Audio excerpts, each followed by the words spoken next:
Bismillahirrahmanirrahim. Assalamualaikum warahmatullahi wabarakatuh. Perkenalkan, kami dari kelompok 6, mata kuliah Bioscience.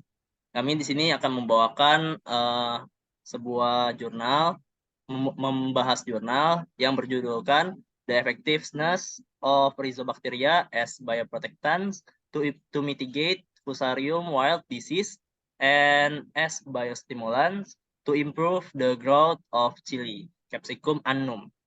Nah, di sini terdapat dosen pengampunya yaitu Profesor Muktiningsih, MSI, dan kami berasal dari kelas Kimia A, angkatan 2021, Universitas Negeri Jakarta. Boleh di next.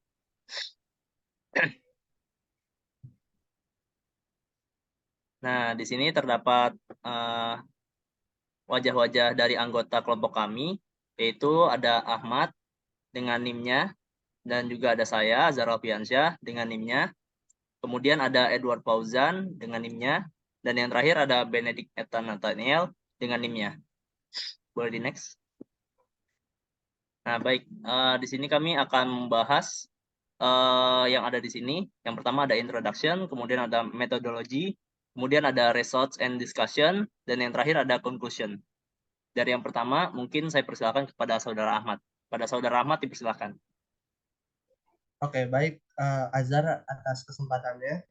Di sini saya akan membahas introduction atau yang biasa kita sebut adalah pendahuluan ya.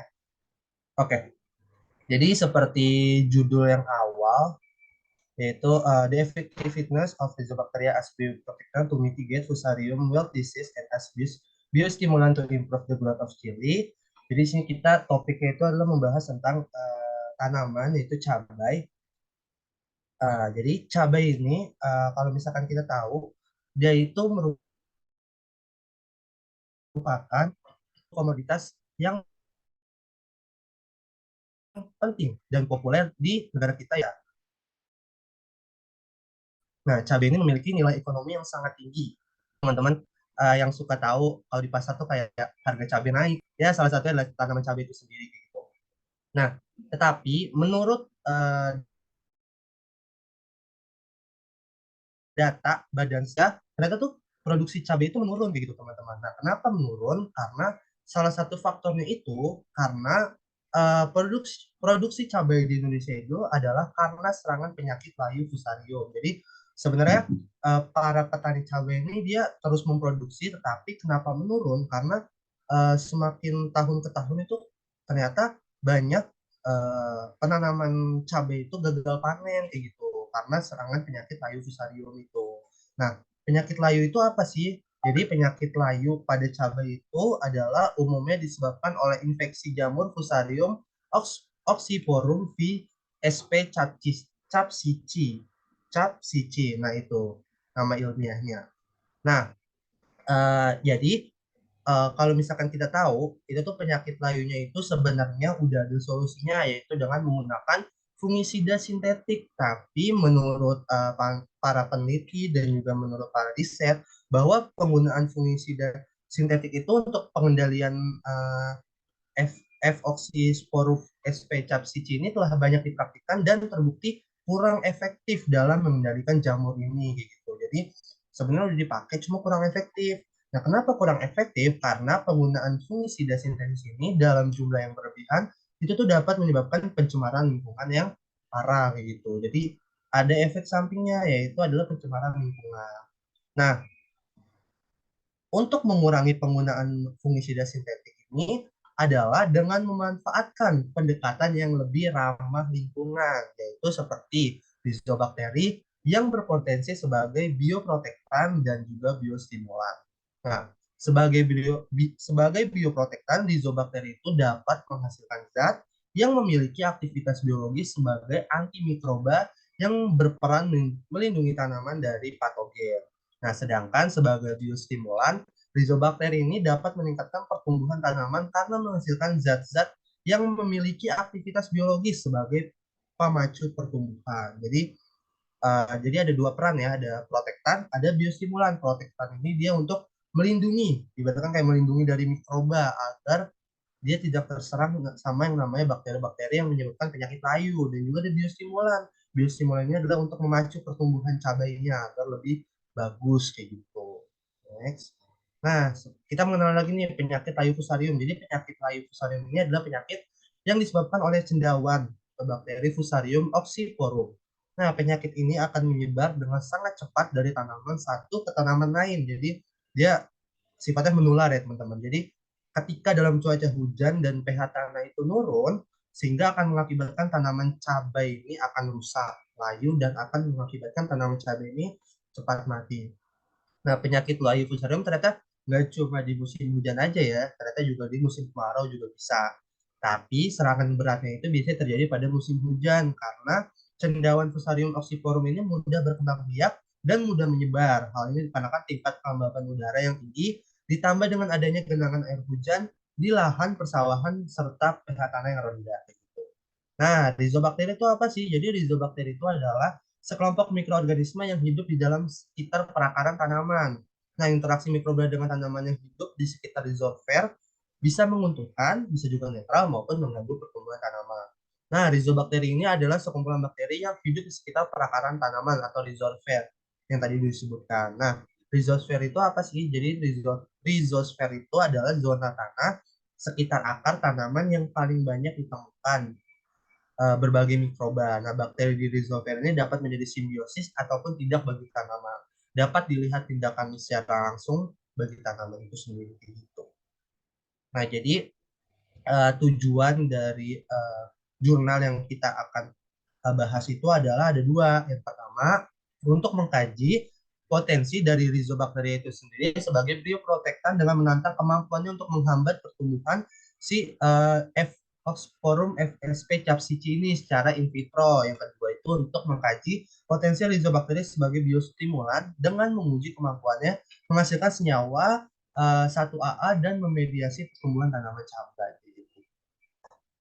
Oke, selanjutnya ini adalah metodologi. Uh, Metodologi ini akan dibahas oleh teman saya, Edward Fauzan. Kepada Edward Fauzan, dipersilakan. Baik, terima kasih. Selanjutnya itu masuk pada metodologi atau metode dari penelitian. Next. Ya, yang pertama itu ada waktu dan tempat penelitiannya.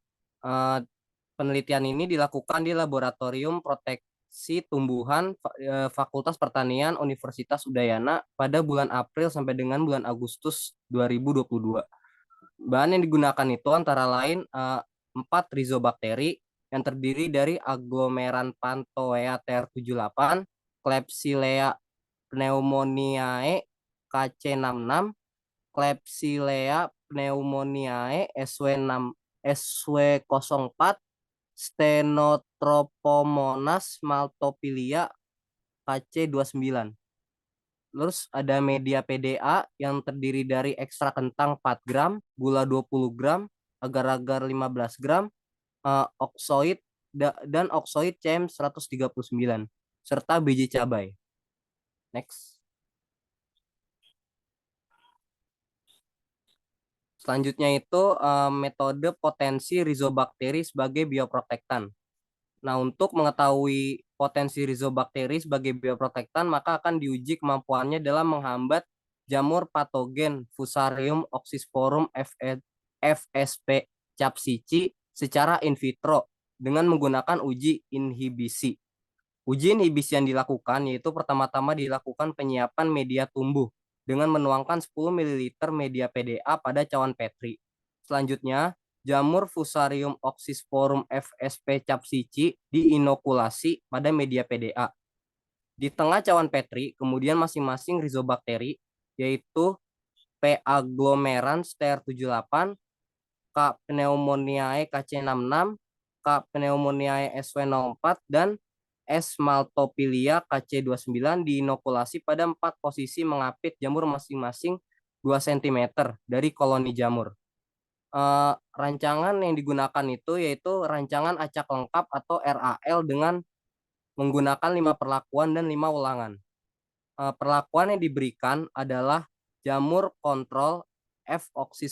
oxysporum FSP capsici KTL0 Rhizobakteri P. aglomerans TR78 ditambahkan dengan F. oxysporum FSP capsici TR78, Rhizobakteri K. pneumoniae KC66 ditambahkan dengan F. oxysporum FSP capsici KC66, Rhizobakteri K. pneumoniae SW04, kemudian ditambahkan lagi dengan F. oxysporum FSP capsici SW04, Rhizobakteri S. maltophilia KC29, lalu ditambahkan lagi dengan F. oxysporum FSP capsici KC29.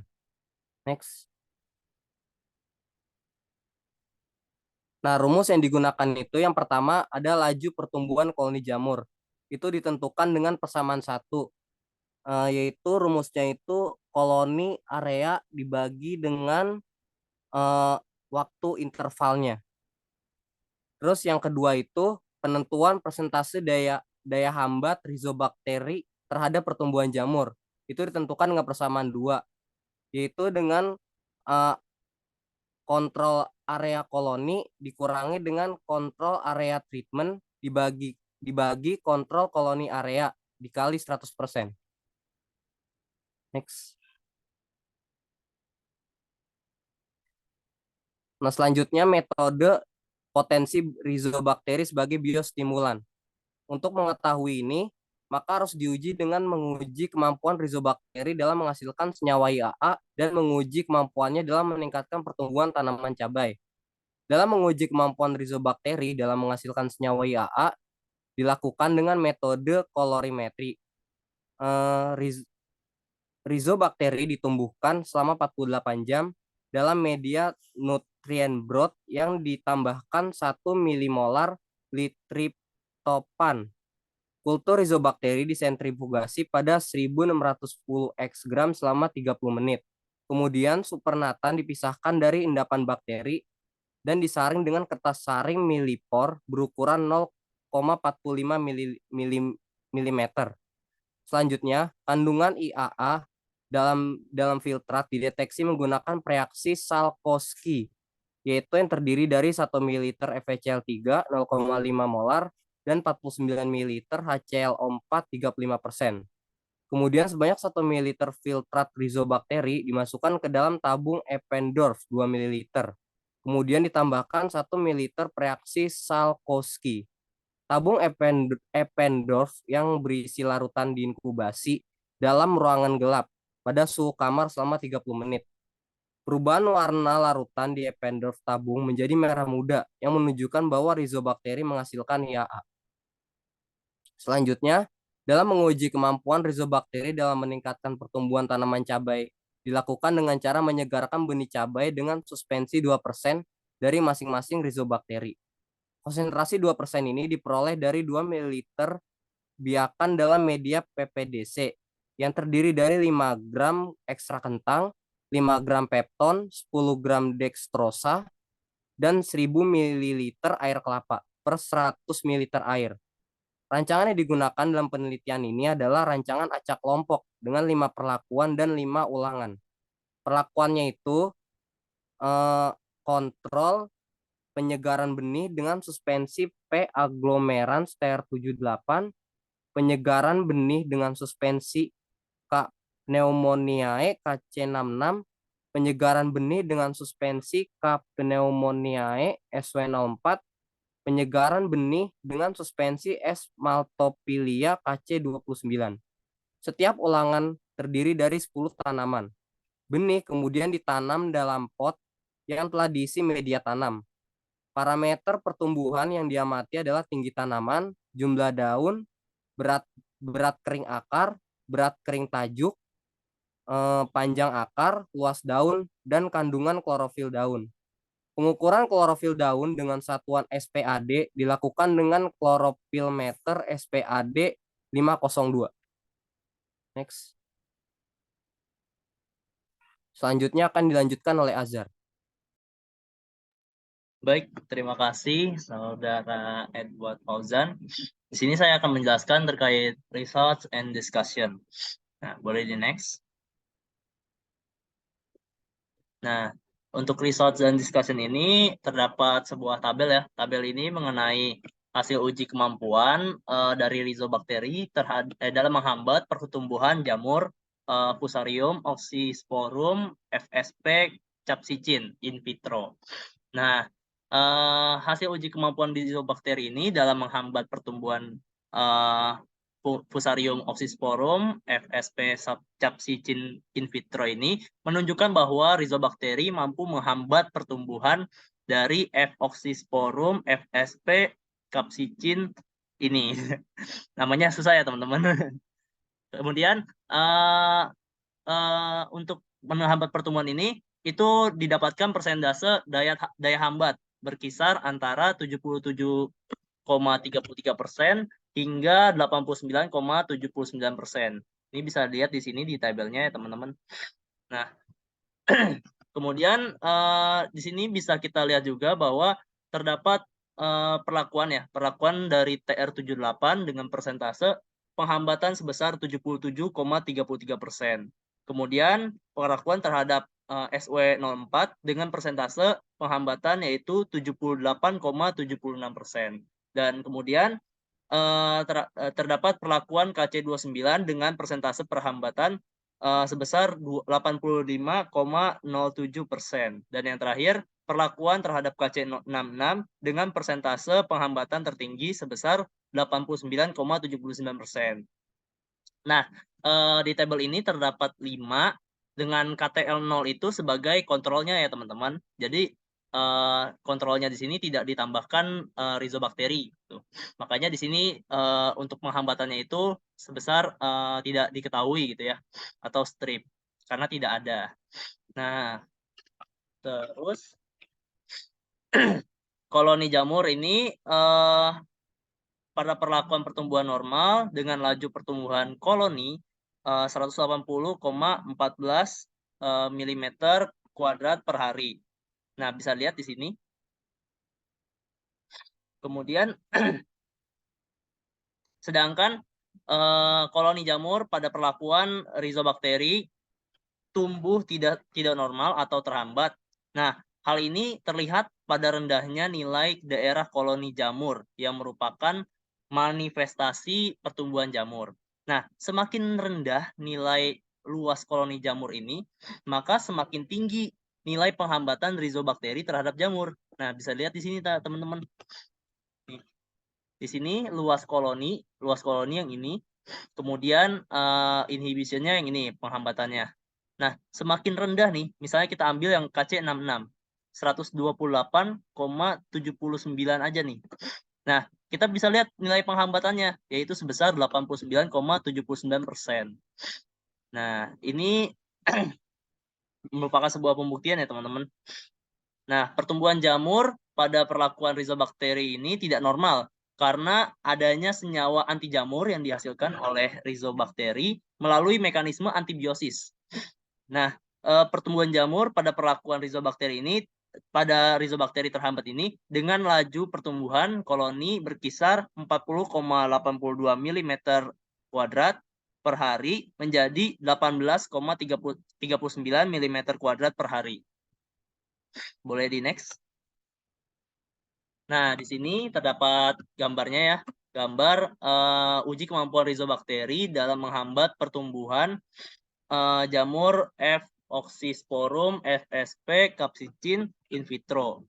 Nah, untuk yang A itu perlakuan KTL0 atau kontrolnya. Kemudian yang B perlakuan dari TR78, yang C perlakuan dari KC29, kemudian yang D perlakuan dari KC66, dan yang terakhir yang E perlakuan dari SW04. Boleh di next. Nah, kemudian hasil uji kolorimetri ini teman-teman. Nah, hasil uji kolorimetri ini pada kultur Rhizobakteri menunjukkan bahwa 4 kultur Rhizobakteri yang diuji mengalami perubahan warna dari bening menjadi merah muda. Nah, bisa lihat di gambar yang ini, di gambar 2, yaitu hasil uji kolorimetri pada kultur Rhizobakteri. Yang A itu filtrat S. maltophilia KC29, yang B itu filtrat P. aglomerans TR78, yang C filtrat K. pneumoniae KC66, dan yang terakhir yang D, Filtrata pneumoniae SW04. Nah, perubahan warna ini terjadi karena senyawa IAA itu yang terdapat dalam rizobakteri teroksidasi oleh HClO4 dari reagen Salkowski, yang kemudian senyawa IAA ini yang teroksidasi bereaksi dengan FeCl3 membentuk kompleks tris indole 3 asetato besi 3, atau untuk ininya ya, rumus strukturnya, rumus nyawanya yaitu Fe dalam kurung C8H6N kurung kemudian CH2COO 3 kali. Kompleks ya teman-teman. Nah, metode kolorimetri ini dapat digunakan juga nih untuk menentukan konsentrasi dari senyawa IAA, di mana semakin merah muda larutan ujinya, maka semakin tinggi konsentrasi dari senyawa IAA dalam larutannya. Gitu. Boleh di next? Nah, di sini terdapat sebuah tabel. Tabel ini mengenai hasil uji kemampuan rizobakteri dalam meningkatkan parameter pertumbuhan cabai. Nah, di sini bisa dilihat ada perawatannya atau perlakuannya. Kemudian ada tinggi tanaman. Sini. Kemudian ada daun-daunnya. Terus ada daerah daunnya. Kemudian ada akar kering. Ada tembak kering. Dan yang lain-lain gitu ya teman-teman. Bisa dilihat di sini. Boleh di next. Nah, rizobakteri ini mampu meningkatkan parameter pertumbuhan tanaman cabai. Seperti yang udah saya sebutkan tadi ya. Nah, rizobakteri ini yang pertama mampu untuk meningkatkan tinggi tanaman. Ini bisa dilihat pada perlakuan yang sebelumnya, yaitu pada perlakuan PAX meningkatkan tinggi tanaman sebesar 42,55%. Kemudian pada perlakuan KLPE sebesar 34,04%. Dan perlakuan KLPN sebesar 36,59%, perlakuan STMA sebesar 30,21% jika dibandingkan dengan kontrol. Boleh dibalik ke halaman sebelumnya. Untuk mendapatkan persentase tersebut, kita bisa melakukan hal ini teman-teman, yaitu dengan cara yang besar nih. Misalnya kita mau ambil PAGS. Ya, untuk kontrol PAGS ini kita kurangi dengan kontrolnya. Kemudian kita bagi hasilnya itu kita bagi dengan si kontrolnya ini. Nanti dikali 100%, lalu didapatkan hasil persentase yang tadi sudah dijelaskan. Boleh di next lagi ke halaman berikutnya.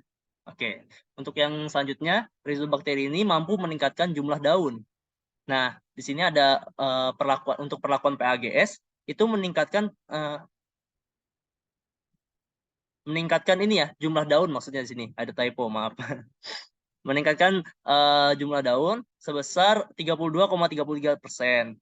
Untuk perlakuan KLPE sebesar 25,65%, perlakuan KLPN sebesar 18,48%, dan perlakuan STMA sebesar 21,39% jika dibandingkan dengan kontrolnya. Kemudian rizobakteri juga mampu meningkatkan berat kering akar. Nah, pada perlakuan PAGS itu meningkatkan berat kering akar sebesar 165,53%. Pada perlakuan KLPE sebesar 53,39%, pada perlakuan KLPN sebesar 56,31%, pada perlakuan STMA sebesar 70,38% jika dibandingkan dengan kontrolnya. Kemudian rizobakteri ini juga mampu untuk meningkatkan luas daun. Nah, perlakuan PAGS-nya yaitu meningkatkan luas daun sebesar 15,13%. Untuk perlakuan KLPE sebesar 8,02%, perlakuan KLPN sebesar 13,53%, perlakuan STMA sebesar 7,04% jika dibandingkan dengan kontrolnya. Boleh next. Nah, untuk selanjutnya, rizobakteri juga dapat meningkatkan berat kering dari tajuk. Nah, untuk perlakuan PAGS-nya itu meningkatkan berat kering tajuk sebesar 128,78%. Perlakuan KLPE-nya sebesar 53,64%, perlakuan KLPN sebesar 55,40%, dan perlakuan STMA sebesar 58,51% jika dibandingkan dengan kontrolnya. Nah, selanjutnya perlakuan aplikasi biji barley ini dengan Paenibacillus polymixa RC05 yang menghasilkan senyawa IAA 32,8 mikrogram per mililiter pada media tripsik soy broth dengan penambahan triptofan 25 mg meningkatkan berat tajuk sebesar 54,23%. Nah, kemudian ada penyiraman suspensi Bacillus macterium KBA strip 10 yang menghasilkan senyawa IAA sebanyak 6,7 mikrogram per mililiter dalam tripsik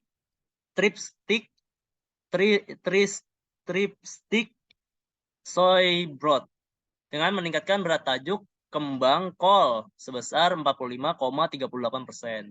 Kemudian perlakuan PAGS yang meningkatkan kandungan klorofil daun mulai dari 22,55% untuk perlakuan KLPE-nya sebesar 15,37%, untuk perlakuan KLPN sebesar 19,9%, dan untuk perlakuan STMA sebesar 19,64% jika dibandingkan dengan kontrolnya.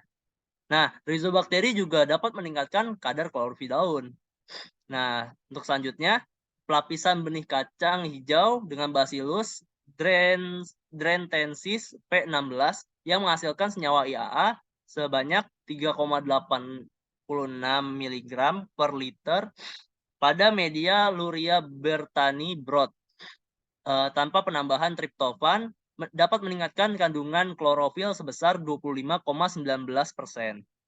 Selanjutnya, pelapisan benih jagung pada isolat Rhizobakteri MA strip 11 menghasilkan senyawa IAA sebanyak 12,8 mikrogram per mililiter pada media kaldu GPM tanpa penambahan triptofan yang meningkatkan kadar total klorofil sebesar 13,56%. Boleh di next. Nah, perlakuan Rhizobakteri P. agglomerans TR78 ini, kemudian ada S. maltophilia KC29 dan K. pneumoniae KC66 itu menurunkan panjang akar masing-masing sebesar 17,72%, 12,30%, dan 8,48%. Sedangkan pada K. pneumoniae SW04 itu meningkatkan panjang akar sebesar 2,53%. Perlakuan Rhizobakteri juga mampu mengurangi dan menambah panjang akar nih teman-teman, karena adanya perbedaan konsentrasi senyawa dari IAA yang dihasilkan oleh Rhizobakteri tersebut. Nah, semakin tinggi kadar IAA yang dihasilkan, maka semakin turun laju panjang akarnya. Boleh di next. Nah, selanjutnya ini ada terdapat gambar yang ketiga, yaitu hasil uji kemampuan Rhizobakteri dalam meningkatkan pertumbuhan tanaman cabai. Untuk yang A, perlakuan KLPE. Untuk yang B, itu pengobatan perlakuan PAGS. Yang C, perlakuan KLPN. Yang D, perlakuan KTRL atau kontrolnya. Dan yang E, perlakuan STMA. Nah, perlakuan Rhizobakteri isolat JI22 ini dapat mereduksi panjang akar dengan daya reduksi sebesar 8,6%. 8,06%. Kemudian IIA dalam konsentrasi tinggi akan menurunkan laju pemanjangan akar karena dapat menginduksi pembentukan etilen. Nah, salah satu kerja pembentukan etilen itu adalah dengan menghambat proses pemanjangan sel tumbuhan. Nah, 4 spesies Rhizobakteri yang diuji yaitu ada P. agglomerans TR78, K. pneumoniae KC66, K. pneumoniae SW04, dan yang terakhir S. maltophilia KC29. Itu berpotensi sebagai bioprotektan karena menghasilkan zat yang bersifat anti jamur terhadap jamur. Nah, untuk jamurnya itu yaitu ada Fusarium oxysporum FSP capsicii ini dengan mekanisme antibiosis berpotensi sebagai biostimulan karena mampu menghasilkan senyawa IAA pada uji kolorimetri menggunakan reaksi Salkowski dan juga mampu meningkatkan pertumbuhan tanaman cabai. Nah, boleh next. Oke, untuk yang terakhir, conclusion akan dibacakan oleh teman saya, akan dijelaskan oleh teman saya, Benedict Ethan Nathaniel. Pada Benedict, dipersilakan. Baik, terima kasih atas kesempatannya Ashar. Jadi bisa disimpulkan dari semua perlakuan-perlakuan ini, yaitu hasil penelitian ini menyimpulkan keempat jenis rizobacteri yang diuji berpotensi sebagai bioprotektan karena mampu menghambat pertumbuhan cendawan. F. oxysporum FCP capsici dengan daya hambat berkisar antara 77,33% sampai 89,79% saat dibandingkan dengan kontrol. Lalu selain itu, keempat jenis rizobacteri ini yang diuji berpotensi sebagai biostimulan karena mampu menghasilkan senyawa IAA tadi pada uji kolorimetri yang menggunakan reaksi Salkowski dan mampu meningkatkan parameter pertumbuhan tanaman cabai seperti tinggi tanaman, lalu jumlah daun, lalu luas daun terlihat dari pembahasan-pembahasan tersebut. Baik.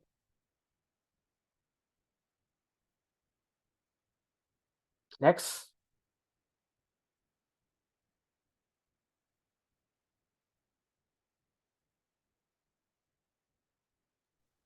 Oke, saya kembalikan kepada Azhar. Baik, terima kasih. Cukup sekian presentasi dari kami. Mohon maaf bila terdapat kesalahan ataupun kekurangan, karena kami sebagai manusia biasa memang tidak luput ya dari kesalahan. Terus kemudian di sini ada daftar pustaka terkait jurnal yang kami analisis. Bisa di-scan aja mungkin ya dari teman-teman jika tertarik untuk membacanya atau tertarik untuk mendalaminya. Bisa banget nih teman-teman. Nah, mungkin cukup sekian dari kelompok kami. Kurang lebihnya mohon maaf. Wabillahi taufiq wal hidayah. Wassalamualaikum warahmatullahi wabarakatuh. Terima kasih. Waalaikumsalam warahmatullahi wabarakatuh.